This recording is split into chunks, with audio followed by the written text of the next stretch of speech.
Friends ఎలా ఉన్నారు బాగున్నారా? ఈరోజు మన ఐటమ్ వచ్చేసరికి రెస్టారెంట్ స్టైల్లో ఎగ్ ఫ్రైడ్ రైస్ అయితే చేసేసుకున్నాం. చాలా ఈజీ అండ్ సింపుల్గా ఇంట్లోనే చేసేసుకోవచ్చు.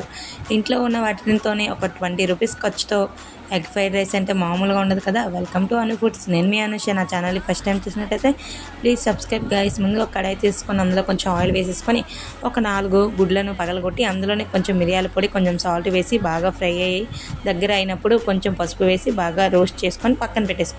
తర్వాత అదే కడాయిలో కొంచెం ఆయిల్ వేసేసుకొని మనం చిన్నగా కట్ చేసి పెట్టుకున్న వెల్లుల్లి రెబ్బలు, దీనితో మన దగ్గర ఉన్న వెజిటేబుల్స్ కూడా వేసేసుకొని బాగా కలుపుకొని తర్వాత ఎగ్ను కూడా వేసేసి బాగా కలుపుకున్న తర్వాత ఇలా రైస్ని కూడా వేసేసి బాగా కలుపుకోవాలి. ఇలా కలిపినప్పుడు ఇందులో కొంచెం మిరియాల పొడి, సాల్ట్ చూసుకొని సరిపోతే వేసుకోండి. కారం కూడా వేసేసుకోవచ్చు. స్పైసీగా కావాలంటే కారం వేసుకోండి. నేను అంత స్పైసీగా వద్దనుకుంటున్నాను కాబట్టి కారం వేసుకోలేదు.